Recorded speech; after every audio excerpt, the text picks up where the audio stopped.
Hello students, all of you are once again welcomed in online classes. I am going to teach you science of class 8th.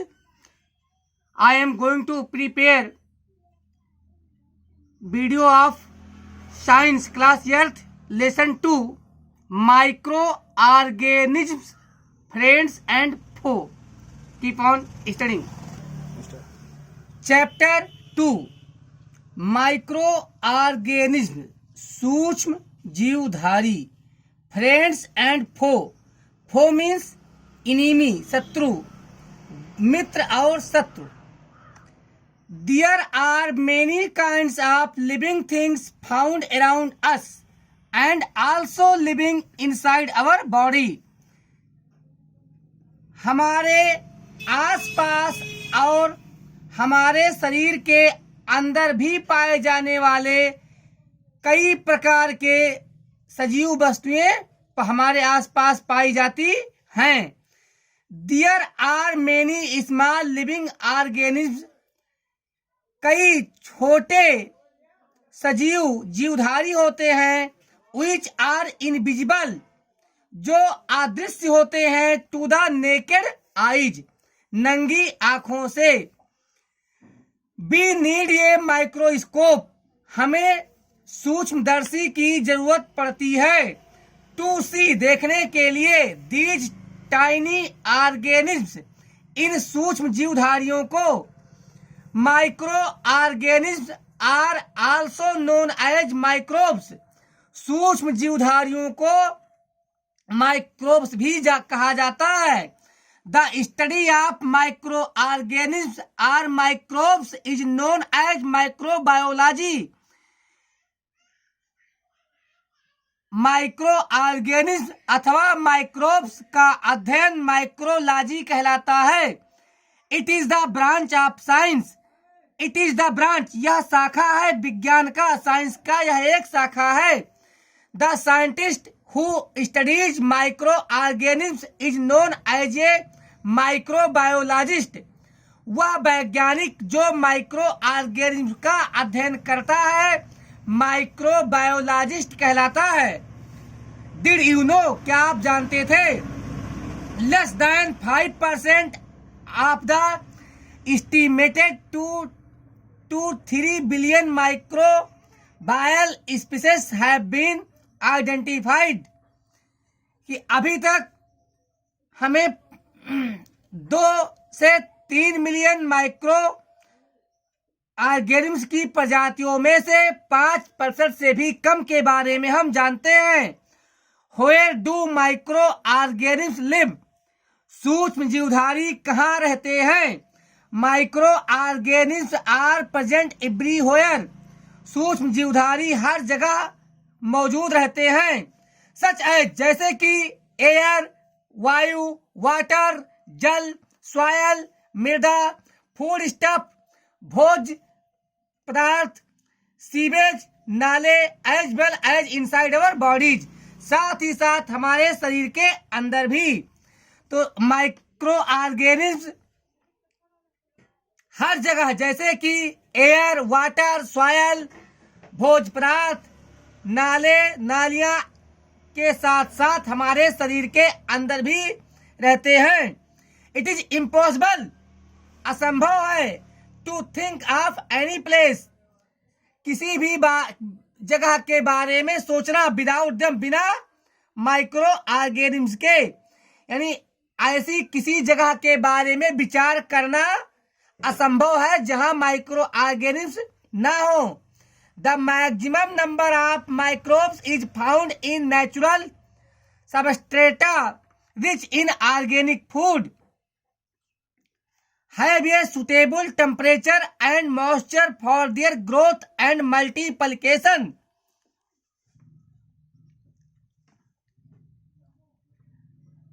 तो अधिकतर संख्या में microbes ऐसे प्राकृतिक स्थानों पर पाए जाते हैं जहां कार्बनिक भोजन की अधिकता होती है और उनके लिए उपयुक्त तापमान और नमी पाया जाता है उनकी वृद्धि और विकास के लिए।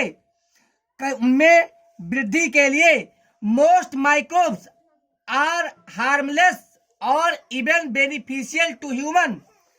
अधिकतर माइक्रोब्स हानिकारक होते हैं अथवा मानव के लिए लाभकारी भी होते हैं। Some microbes are extremely harmful for humans and animals. कुछ माइक्रोब्स मनुष्य और एनिमल्स जानवरों के लिए अत्यधिक हानिकारक होते हैं। Animals are hosts to microbes because they provide microbes with food and shelter. Animals microbes का पालन पोषण करते हैं क्योंकि वे माइक्रोब्स को भोजन और आश्रय प्रदान करते हैं। Types of micro organisms. Micro organisms के प्रकार, सूक्ष्म जीवधारियों के प्रकार। Some microbes live alone. कुछ माइक्रोब अकेले रहते हैं। व्हाइल जबकि others grow in groups called colonies. जबकि अन्य माइक्रोब्स कॉलोनीज नामक ग्रुप में रहते हैं। Micro organisms have been categorised into 5 main types. Micro organisms को मुख्य रूप से 5 प्रकार से वर्गीकृत किया गया है।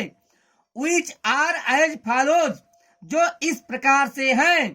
Bacteria, protozoa, fungi, algae and viruses. जीवाणु, प्रोटोजोआ, फफूंद, एल्गी और विषाणु। यहाँ पे ये कुछ फिगर्स दिए गए हैं। ये जो भी फिगर दिए गए हैं ये सभी माइक्रोस्कोपिक फिगर हैं। Number 1 bacteria. अब हम क्या पढ़ेंगे? बैक्टीरिया, जीवाणु। Bacteria are single celled microbes. जीवाणु एक कोशिकीय सूक्ष्म जीवधारी होते हैं। Which are found all around us, जो हमारे आसपास पाए जाते हैं। They are almost the smallest and oldest organisms on our planet. वे हमारे ग्रह पर सबसे छोटे और सबसे पुराने ऑर्गेनिज्म हैं। Bacteria exists as a single cell और in the form of a chain और ए ग्रुप ऑफ सेल्स। जीवाणु एक कोशिकीय अथवा श्रृंखला के रूप में अथवा कोशिकाओं के समूह के रूप में मिलते हैं। They are found in different shapes.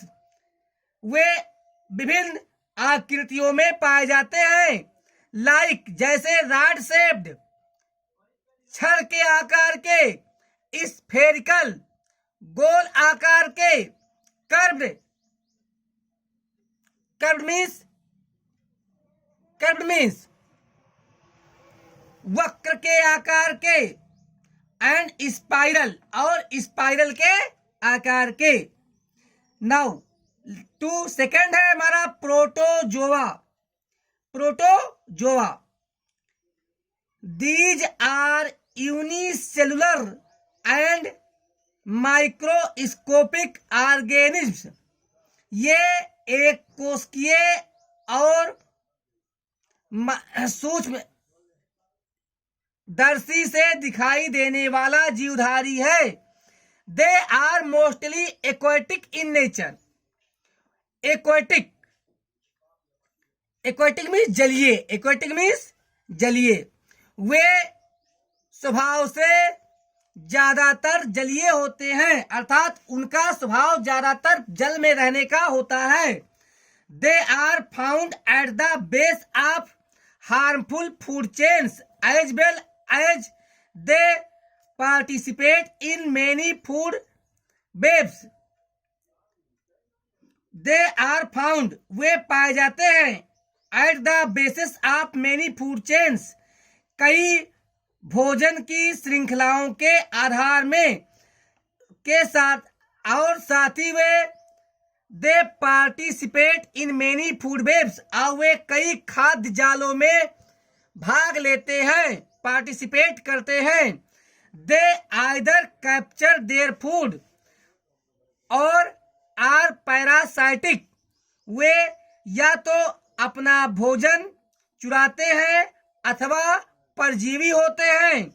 Some protozoa are harmful to us, कुछ प्रोटोजोआ हमारे लिए हानिकारक होते हैं, हार्मफुल टू अस एज, क्योंकि दे कैन सीरियस डिजीजेज, वे गंभीर रोगों को ला सकते हैं।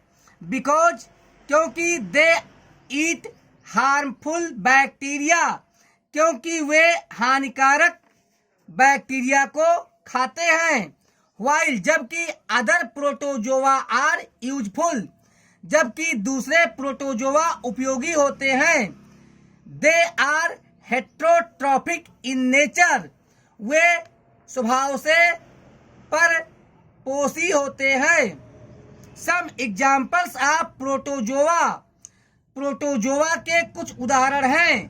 Paramecium, amoeba, entamoeba etc. तो प्रोटोजोआ के कुछ उदाहरण हैं पैरामीशियम, अमीबा और entamoeba. Number 3, fungi.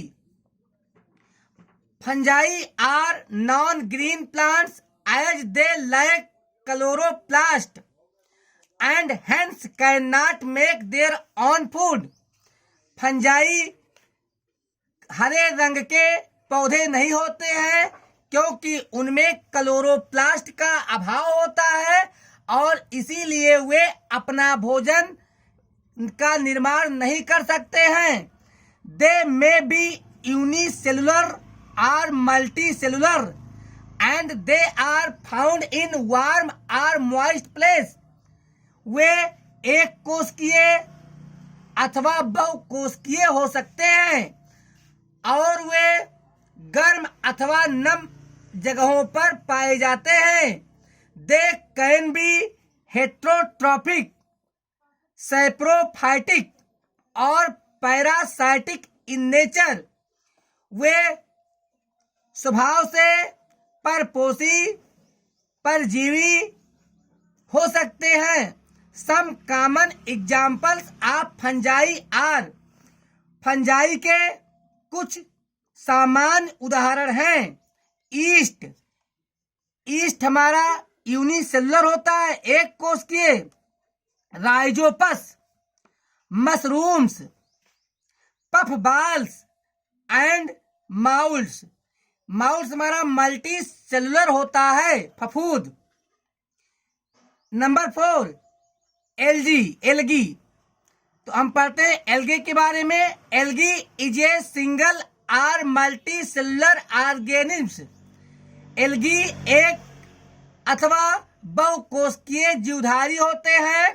That has no roots, जिनमें कोई रूट नहीं होता, स्टेम्स तने नहीं होते और लीव्स और पत्तियां नहीं होती। And is often found in water, और अक्सर पानी में पाए जाते हैं। मोस्ट एल्गी आर माइक्रोस्कोपिक, अधिकतर एल्गी सूक्ष्म दर्शी से देखे जाते हैं। But some like seaweeds, लेकिन कुछ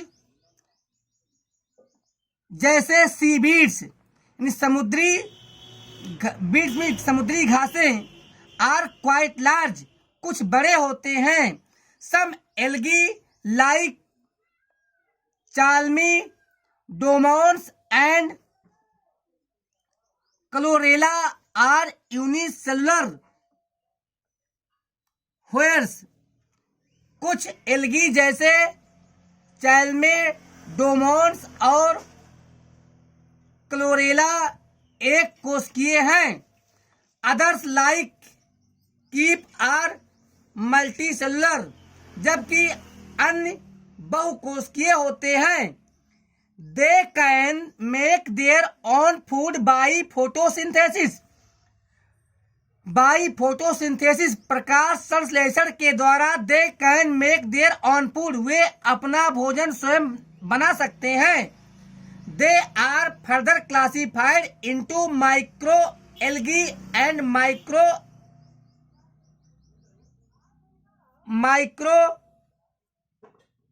algae depending on their size. आगे एल्गी को हम दो प्रकार से वर्गीकरण करते हैं। नंबर 1 माइक्रो एल्गी, वे जो अत्यंत सूक्ष्म होते हैं और नेकेड आई से दिखाई नहीं देते। और दूसरा है माइक्रो, ये माइक्रो यानी जो हमें नेकेड आई से दिखाई देते हैं, डिपेंडिंग ऑन देयर साइज, उनके आकार के आधार पर। वायरसेस, विषाणु, तो वायरसेस आजकल कोरोना भी फैला है, लेकिन हम वायरस के बारे में पढ़ेंगे, कोविड-19 नहीं पढ़ेंगे।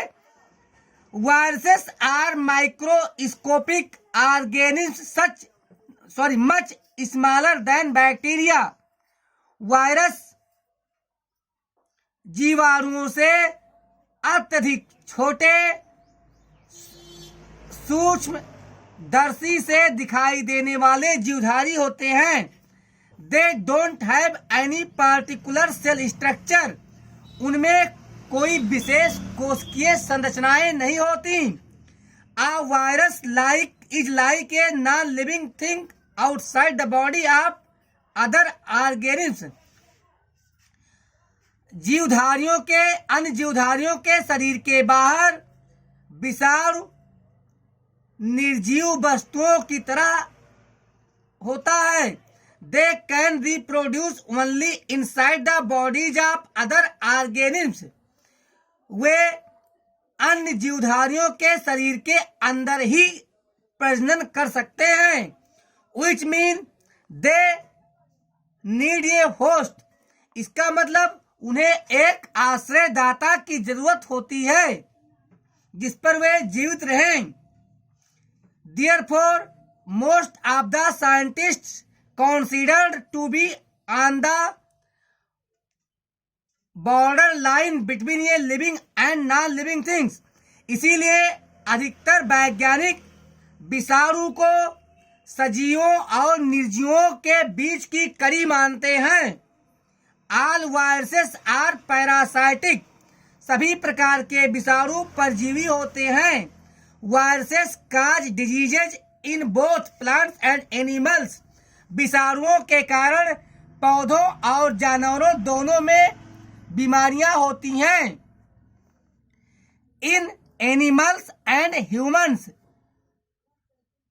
एनिमल और मनुष्यों में, दे में काज disease like swine flu, avian flu and polio.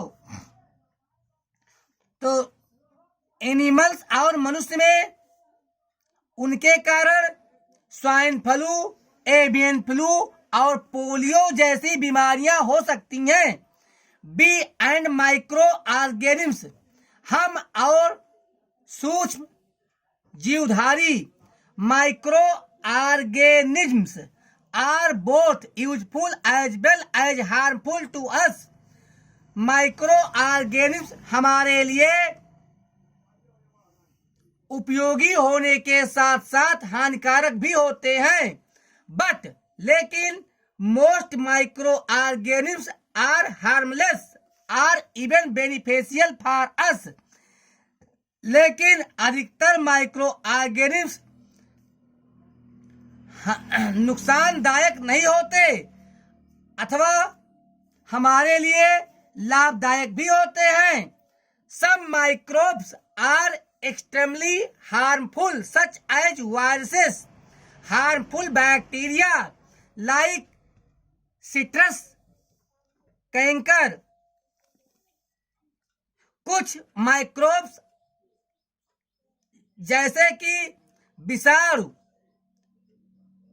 और सिट्रस कैंकर जैसा जीवाणु अत्यधिक हानिकारक होते हैं and harmful protozoa like plasmodium और प्लाज्मोडियम जैसा हानिकारक प्रोटोजोआ इत्यादि।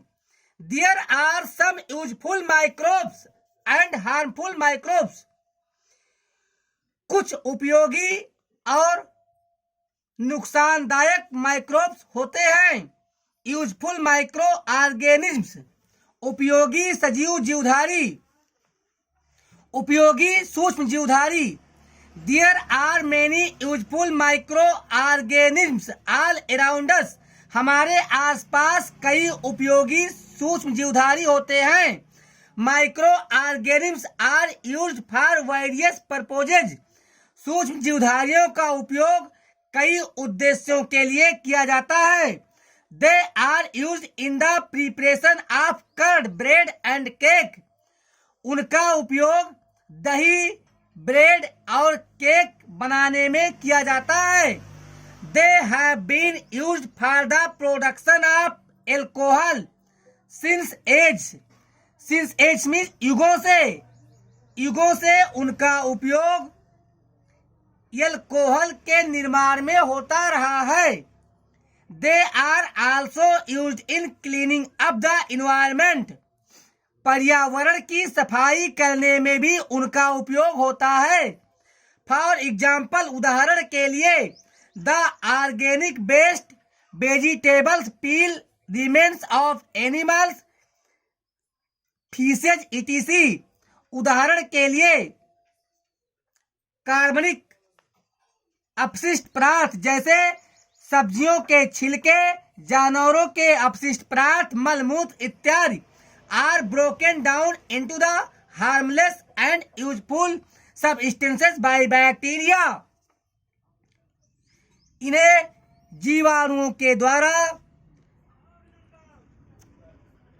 हानिरहित और उपयोगी पदार्थों में तोड़कर बदला जाता है। The some uses of micro organisms are. सूक्ष्म जीवधारियों के कुछ उपयोग इस प्रकार हैं। मेकिंग कर्ड एंड ब्रेड, दही और ब्रेड बनाना। Curd contains several micro organisms. दही में कई सूक्ष्म जीवधारी पाए जाते हैं। The bacterium lactobacillus promotes the formation of curd. तो द बैक्टीरियम लैक्टोबैसिलस, यह एक जीवाणु का नाम है लैक्टोबैसिलस। यह प्रमोट्स यानी यह उकसाता है, यह तैयारी करता है द फॉर्मेशन ऑफ कर्ड, दही के बनने को यह उत्तेजित करता है। इट मल्टीप्लाइज इन मिल्क यह and converts it into curd. दूध में यह बहुत तेजी से बढ़कर इसे दही में बदल देता है। Bacteria also involve in the making of cheese, pickles and many other food items. जीवाणु पनीर, अचार और कई अन्य भोज्य पदार्थों के बनाने में भी शामिल होते हैं। East reproduces rapidly and carbon dioxide during respiration bubbles of the gas.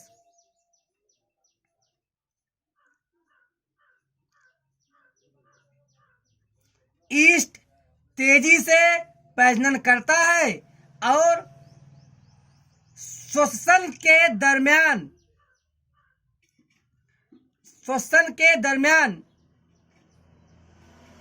Carbon dioxide gas के बुलबुले दिखाई देते हैं। This is the basis of the use of yeast. यही ईस्ट का प्रयोग करने का कारण है। In baking industries for making breads, pastries and cakes. उन बेकिंग उद्योगों के लिए जहां इसी विधि से ब्रेड, पेस्ट्रीज और केक बनाए जाते हैं। Commercial use of micro organism, micro organism का वाणिज्यिक उपयोग या व्यावसायिक उपयोग। Micro organisms are used for the large scale production of alcohol, wine and acetic acid vinegar. सूक्ष्म जीवधारियों का उपयोग बड़े पैमाने पर एल्कोहल, शराब और एसिटिक एसिड सिरके के उत्पादन में किया जाता है। East is used for commercial production of alcohol and wine. Alcohol और शराब के उत्पादन के कमर्शियल अर्थात व्यावसायिक उत्पादन के लिए ईस्ट का प्रयोग किया जाता है। फॉर दिस, इसके लिए yeast is grown on natural sugar presents in grains such as barley, wheat, rice and crushed fruit juices etc। इसके लिए ईस्ट को प्राकृतिक रूप से चीनी मौजूद होने वाले यानी शुगर मौजूद होने वाले अनाजों जैसे जौ, गेहूं, चावल या क्रश किए गए फल के जूसों में उगाए जाते हैं, में बढ़ाए जाते हैं। This is the smell of alcohol as sugar has been converted into alcohol by yeast. यही कारण है एल्कोहल में स्मेल आता है, क्योंकि इसमें ईस्ट के द्वारा शुगर को एल्कोहल में बदला जाता है। The process of converting sugar into alcohol is known as fermentation. Fermentation में होता है खमीर का उठना। ये वर्ड आप किसी हलवाई से पूछेंगे, वो बता देगा खमीर उठना। तो इस प्रक्रिया को दिस मीन्स शुगर के एल्कोहल में बदलने की प्रक्रिया को खमीर उठना कहा जाता है। Medicinal use of micro organisms, सूक्ष्म जीवधारियों का औषधीय उपयोग। व्हेनेवर, जब कभी वी फॉल इल, हम बीमार पड़ते हैं, the doctor may give some antibiotic such as penicillin. जब हम बीमार पड़ते हैं, डॉक्टर हमें कुछ जैव प्रतिरोधी दवाएं जैसे कि पेनिसिलिन देता है। दीज मेडिसिन किल और stop the growth of disease causing micro organisms. ये औषधियां बीमारी के कारण बनने वाले माइक्रो ऑर्गेनिज्म्स की वृद्धि को रोक देते हैं अथवा उन्हें मार देते हैं। Such medicines are called antibiotics. ऐसे औषधियों को जैव प्रतिरोधी दवाएं कहते हैं। Streptomycin, tetracycline is some of the commonly known antibiotics. कुछ सामान्य रूप से मशहूर एंटीबायोटिक है। Streptomycin, tetracycline which are made from fungi and bacteria, जिन्हें फंजाई और बैक्टीरिया से बनाया जाता है। Antibiotics are also used to control microbial disease in animals and plants. Antibiotic का प्रयोग माइक्रोबियल रोगों, जानवरों और पौधों में होने वाले माइक्रोबियल डिजीज के नियंत्रण में किया जाता है। They produced against a particular antigen are very specific and will attack only that antigen.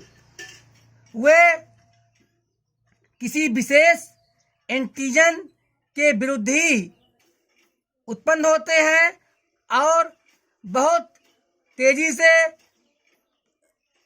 केवल उसी एंटीजन पर हमला करेंगे। इंक्रीजिंग सॉइल फर्टिलिटी, मृदा का उपजाऊपन बढ़ाना। ये few bacteria and blue green algae are able to fix nitrogen from the atmosphere to enrich soil with nitrogen and increase its fertility. कुछ जीवाणु और ब्लू ग्रीन एल्गी ये वातावरण से नाइट्रोजन गैस को लेकर उन्हें मिट्टी में मिलाकर मिट्टी की उपजाऊपन को बढ़ाते हैं। These organisms are commonly called biological nitrogen fixers। ये सूक्ष्मजीवधारी सामान्य रूप से बायोलॉजिकल नाइट्रोजन फिक्सर्स कहलाते हैं। These act as natural fertilizers। ये प्राकृतिक उर्वरक के रूप में कार्य करते हैं। Cleaning the environment, पर्यावरण की सफाई करना। Micro organisms can be use to degrade the harmful and decomposed substances and thereby clean up the environment. Micro organisms का उपयोग हानिकारक पदार्थों को डिग्रेड अर्थात अपघटित करने, डिकम्पोज्ड सब्सटेंसेस पदार्थों को अपघटित करने और इसीलिए पर्यावरण को साफ करने में उपयोग किए जा सकते हैं। These decomposed substances are recycled as these get refused from the soil by plants। ये अपघटित पदार्थ का चक्रीकरण हो जाता है क्योंकि पौधों के द्वारा इन्हें मिट्टी से ग्रहण नहीं किया जाता। Bacteria are also used in sewage treatment for the decay of waste organic matter. अपशिष्ट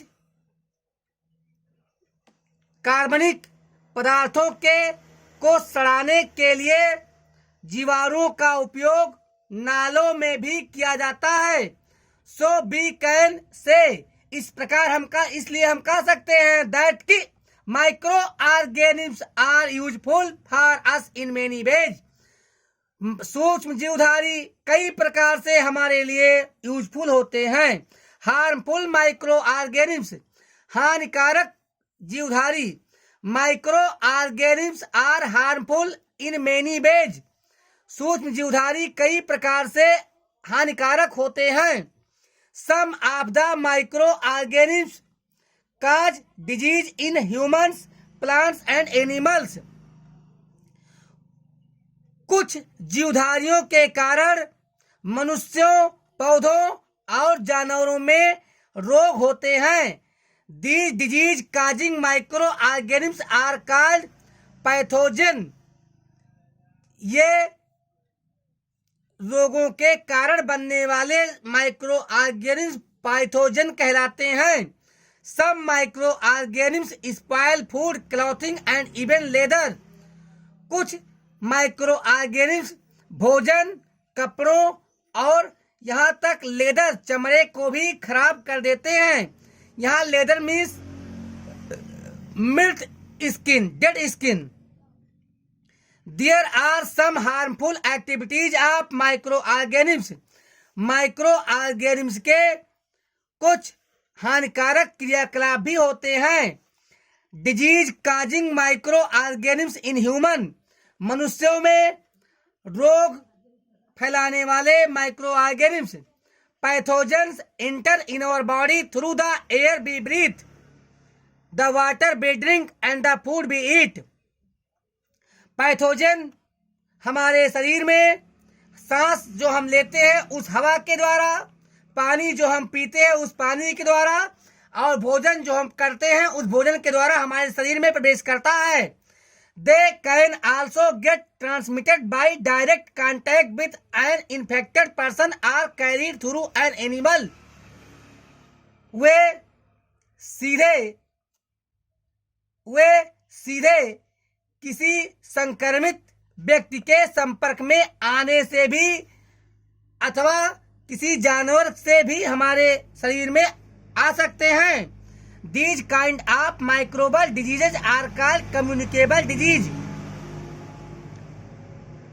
इस प्रकार से माइक्रोबल से होने वाले रोगों को कम्युनिकेबल डिजीज कहते हैं, अर्थात एक व्यक्ति से दूसरे व्यक्ति में फैलने वाले रोग कहते हैं, सामुदायिक रोग कहते हैं। They spread from the infected persons, for example common cold, chicken pox, tuberculosis and many more. वे संक्रमित व्यक्ति से फैलते हैं, उदाहरण के लिए साधारण जुकाम, चिकन पॉक्स, टीबी, तपेदिक और कई अन्य बीमारियां। Some examples of communicable diseases in human are typhoid, cholera, hepatitis, cold.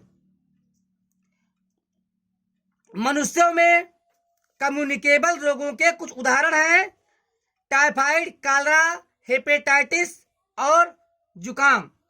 Diseases causing micro organisms in plant, पौधों में बीमारियां फैलाने वाले माइक्रो ऑर्गेनिम्स, सूक्ष्म जीवधारी। Several micro organisms cause disease in plants like wheat, rice, potato, sugar cane, orange and others. तो कई micro organisms जो पौधों में रोगों के कारण होते हैं, बीमारियों के कारण होते हैं, जैसे गेहूं, चावल, आलू, गन्ना, संतरे, नारंगी और अन्य पौधों में बीमारी फैलाने वाले होते हैं।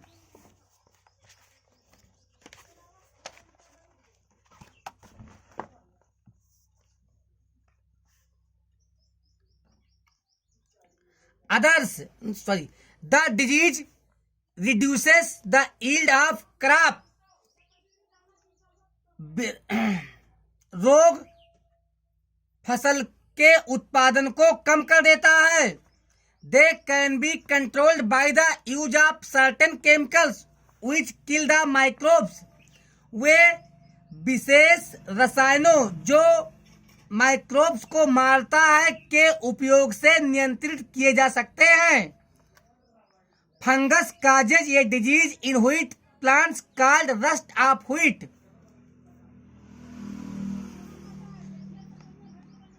फफूंद के कारण गेहूं के पौधे में लगने वाले रोग का नाम रस्ट ऑफ व्हीट, गेहूं का सड़ना होता है। Viruses cause mosaic disease in many plants, विषाणुओं के कारण कई पौधों में मोजेक बीमारियां होती हैं। Mosaic disease are transmitted by insects, mosaic बीमारियां रोग वे होते हैं जो इंसेक्ट्स मतलब कीड़े मकोड़ों से फैलते हैं। Diseases causing micro organisms in animals, जानवरों में बीमारी के कारण बनने वाले सूक्ष्मजीवधारी। Several micro organisms not only cause disease in human and plants but also in other animals.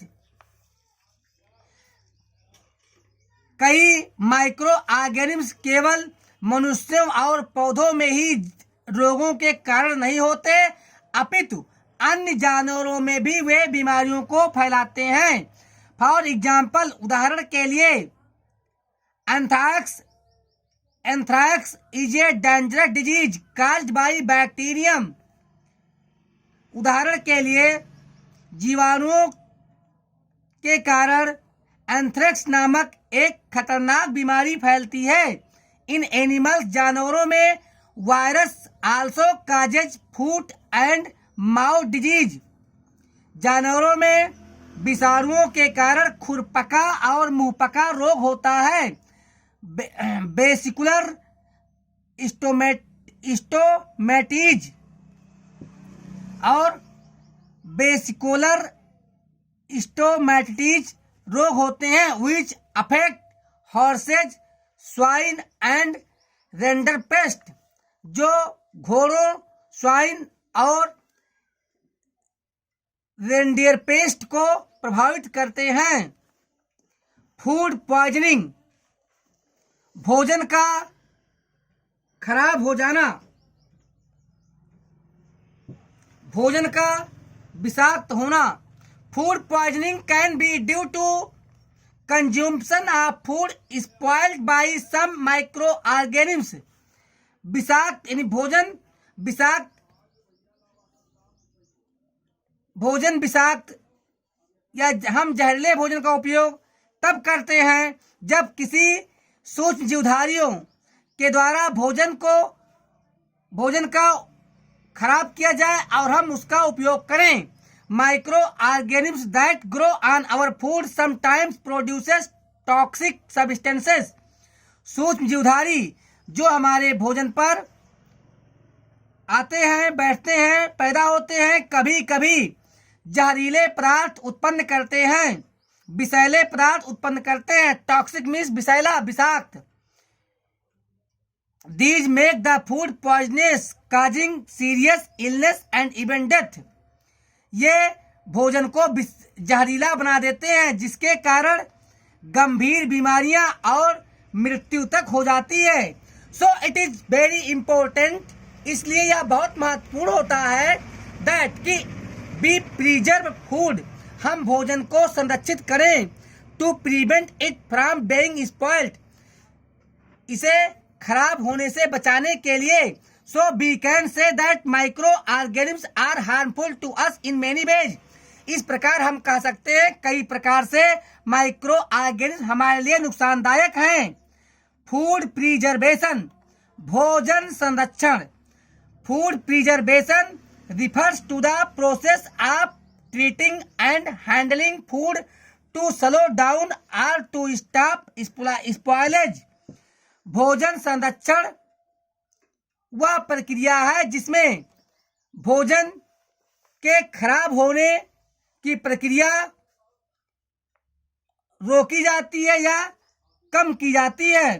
Food preservation is attained through various methods such as drying Food preservation is attained through various methods such as drying, exclusion of air, refrigeration and use of preservatives। तो भोजन को कई विधियों से संरक्षित किया जाता है, जैसे सुखाकर, उनमें से हवा को निकालकर, ठंडा करके और उनमें संरक्षित तत्वों को मिलाकर, जिससे कि to increase the life span of the food in contest, जिससे कि भोज्य पदार्थों का समयावधि बढ़ जाता है, काफी समय तक भोजन ठीक रहते हैं। It provides can unfavorable condition for growth of bacteria and microorganisms। Preservation करने से सूक्ष्म जीवधारियों और जीवाणुओं के लिए उपयुक्त परिस्थितियों नहीं रहती और उनके लिए प्रतिकूल परिस्थितियां बन जाती हैं। Number 1, canning and bottling. डिब्बों में रखना और बोतलों में रखना। Canning involves the process of preserving foods in sealed containers by the application of heat. तो डिब्बों में पैक करने की प्रक्रिया में भोजन ऊष्मा के उपयोग से डिब्बों में बंद करके सील कर दिए जाते हैं। Primarily, it is based on the principle of sterilization। मुख्यतः यह नमी हटाकर ऊष्मा देने के सिद्धांत पर आधारित होता है। फर्स्टली सबसे पहले all the micro organism present in food are killed by the application of heat at 275 to 350 Fahrenheit. सबसे पहले इस विधि में 275 डिग्री फ़ारेनहाइट से 350 डिग्री फ़ारेनहाइट की ऊष्मा देकर उन्हें मार दिया जाता है and then sealed in simultaneously sterilized air tight containers, और तब उन्हें पहले से ही जीवाणुमुक्त कंटेनर्स में हवा रहित बनाकर रखा जाता है to prevent any further attack of micro organism, जिससे उन्हें में दोबारा सूक्ष्म जीवधारियों का आक्रमण ना हो। Fruits, vegetables, fruit juices, pickles, cheese, butter, meat, fish etc are generally canned और बोटल्ड। फलों को, सब्जियों को, फलों के रसों को, जूस को, अचारों को, पनीर को, मक्खन को, मांस को, मछली इत्यादि को सामान्यतः डिब्बों या बोतलों में इसी विधि से रखा जाता है। डिहाइड्रेशन, पानी निकालकर, it is the process of removing water, यह पानी हटाने की प्रक्रिया होती है। Since water is one of the pre requisites for microbial growth, क्योंकि माइक्रोब्स सूक्ष्म जीवधारियों के वृद्धि के लिए पानी अत्यधिक आवश्यक पदार्थ है। Drying food materials helps to preserve it, इस कारण किसी पदार्थ को सुखाने से उसमें सूक्ष्म जीवधारियों का खतरा कम हो जाता है। Cereals, pulses, dry fruits and spices can be preserved by this method. अनाज, दाल, सूखे मेवे और मसालों को इस विधि द्वारा संरक्षित किया जाता है। फ्रीज ड्राइंग, जमा देना, in this process food stuffs are kept at a temperature of -20 degree Celsius for about 12 hours. इस विधि में भोज पदार्थों को लगभग 12 घंटे के लिए -20 डिग्री सेल्सियस के तापमान में रखा जाता है, सो दैट जिससे कि the water content of the food stuffs are converted to ice particles, जिससे कि भोजन में या भोज पदार्थ में मौजूद पानी बर्फ के कणों में बदल जाए। Then it is dried up by machine under low pressure, और तब इसे मशीनों में निम्न दाब पर सुखाया जाता है। When it is to be used it is dipped in hot water, जब इसका उपयोग करना होता है इसे गर्म पानी में डुबा देते हैं। This method retains the shape of the food stuffs which is damaged by machine's drying process।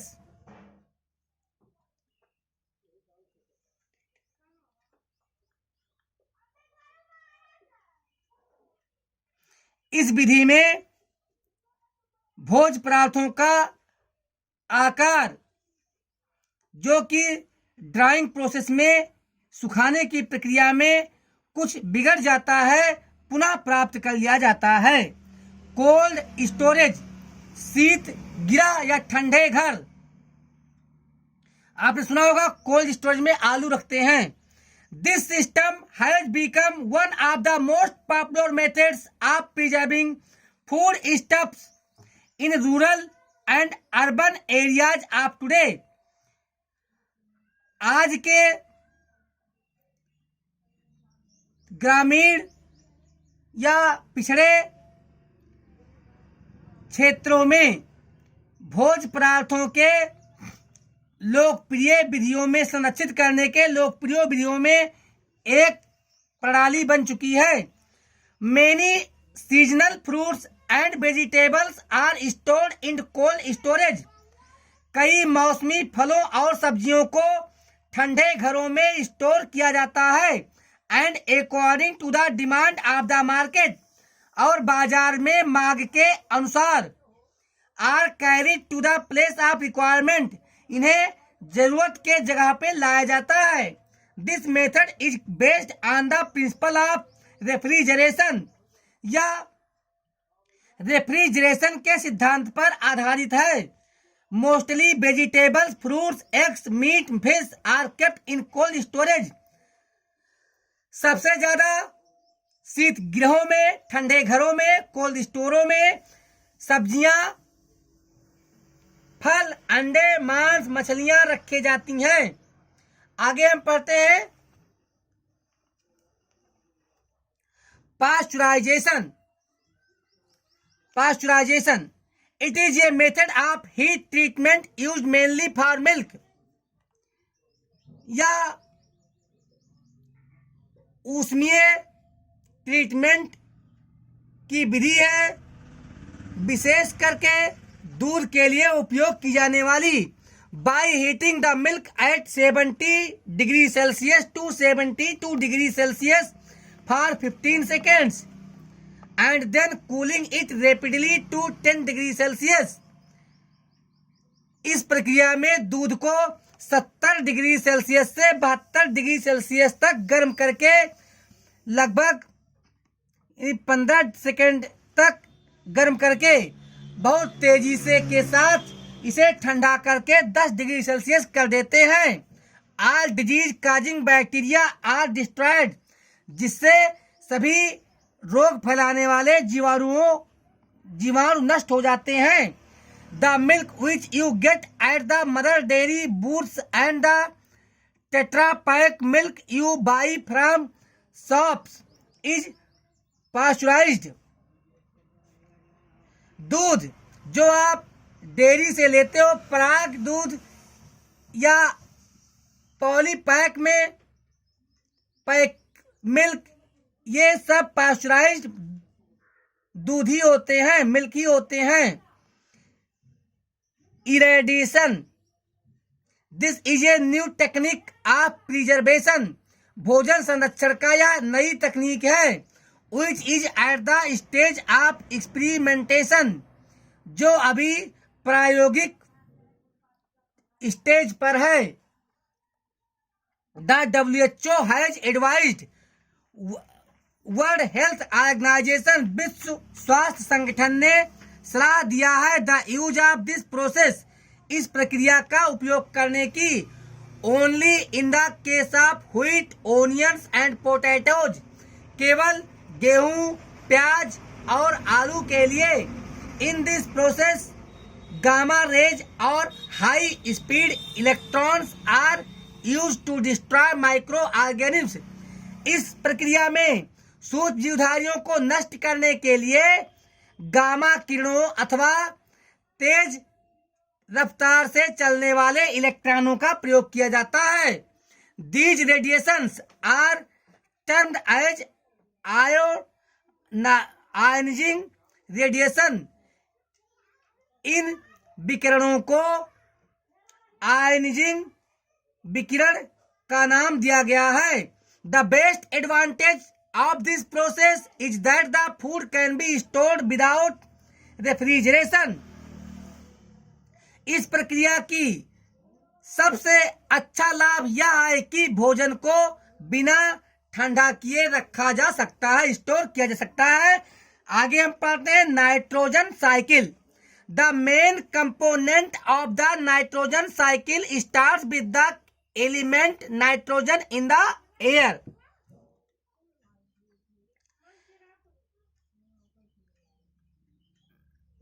तो नाइट्रोजन चक्र का मुख्य अवयव शुरू होता है हवा में नाइट्रोजन तत्व से। Two nitrogen oxides are found in the air as a result of interactions with oxygen.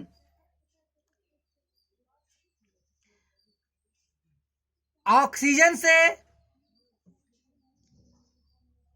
आपस में अपक्रिया करने के परिणाम स्वरूप वायु में नाइट्रोजन के 2 ऑक्साइड पाए जाते हैं।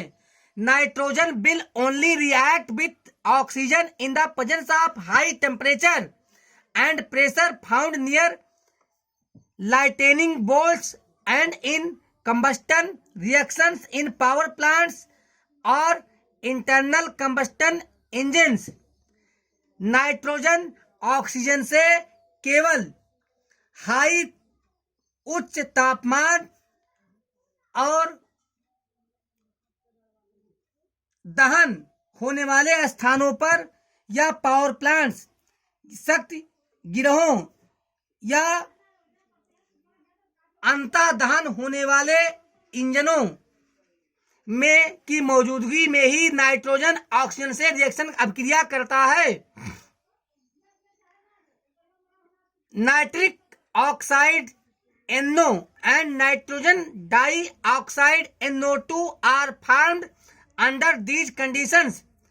इन परिस्थितियों में नाइट्रिक ऑक्साइड NO और नाइट्रोजन डाइऑक्साइड NO2 का निर्माण होता है।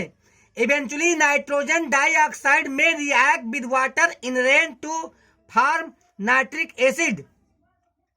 और नाइट्रोजन डाइऑक्साइड वर्षा में पानी से अभिक्रिया करके नाइट्रिक एसिड का निर्माण कर सकती है।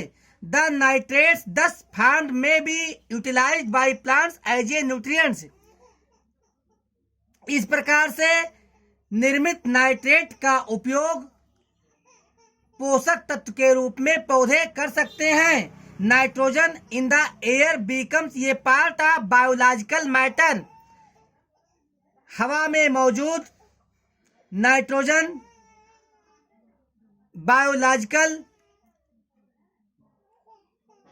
पौधों के लिए एक भाग है। Mostly through the actions of bacteria and algae in a process known as nitrogen fixation. और नाइट्रोजन फिक्सेशन नाइट्रोजन चक्रीकरण नामक प्रक्रिया में जीवाणुओं और एल्गी के उपयोग से यह मिट्टी में आता है। Legume plants such as clover, अल्फाल्फा and soybeans forms noodles on the roots where nitrogen fixing bacteria take nitrogen from the air and convert it into ammonia. दलीय पौधे जैसे क्लोवर, अल्फाल्फा और सोयाबीन की जड़ें फूल आती हैं जहां नाइट्रोजन बनाने वाले जीवाणु होते हैं। ये हवा से नाइट्रोजन लेते हैं और उसे NH3 अमोनिया में बदल देते हैं। The ammonia is further converted by other bacteria. तो अमोनिया को फिर से अन्य जीवाणुओं द्वारा बदला जाता है। फर्स्ट इनटू नाइट्रिक आयंस, पहले इसे नाइट्रेट आयन में बदला जाता है and then into nitrate ions, और तब नाइट्रेट आयन में बदला जाता है। Plants utilize the nitrate ions as a nutrient or fertilizer for growth. पौधे इस नाइट्रेट आयन का उपयोग वृद्धि के लिए पोषक अथवा उर्वरक के रूप में करते हैं। नाइट्रोजन इज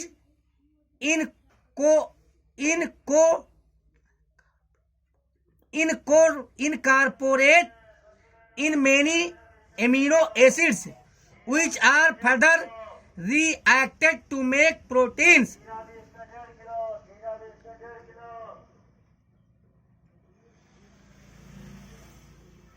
नाइट्रोजन कई प्रकार के एमिनो एसिड्स में आकर बाद में प्रोटीन के निर्माण में सहायता करती है। Animals feeding on plants get these proteins and other nitrogen compounds. पौधों को खाकर जीवित रहने वाले जानवर इस प्रोटीन और अन्य नाइट्रोजन यौगिक को पाते हैं।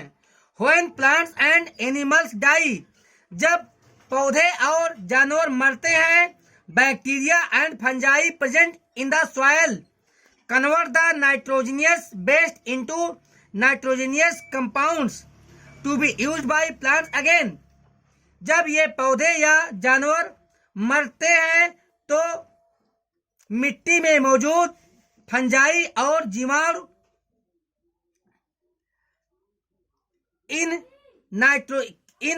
इनमें मौजूद नाइट्रोजन के अपशिष्ट पदार्थों को नाइट्रोजन के यौगिकों में बदल देते हैं, जिनका पौधों द्वारा दोबारा उपयोग किया जाता है। Certain other bacteria convert some part of them to nitrogen gas. Nitrogen in the atmosphere remains more और लेस कांस्टेंट। कुछ विशेष प्रकार के दूसरे जीवाणु नाइट्रोजन गैस को भी उत्सर्जित करते हैं, जो वातावरण में कम या अधिक मात्रा में होने से बचाते हैं और एक कांस्टेंट अर्थात नियत मात्रा में बनाए रखते हैं। हमारे एटमॉस्फेयर में 78% नाइट्रोजन पाया जाता है। तो स्टूडेंट्स, अब ये चैप्टर हमारा कंप्लीट हुआ और ये हमारा लेसन 2 क्लास अर्थ का साइंस है। अब अगले चैप्टर में मैं लेसन 1 के लिए एक्सरसाइज बनाऊंगा, फिर लेसन 2 के लिए एक्सरसाइज बनाऊंगा। थैंक यू स्टूडेंट्स, पढ़ते रहिए। धन्यवाद।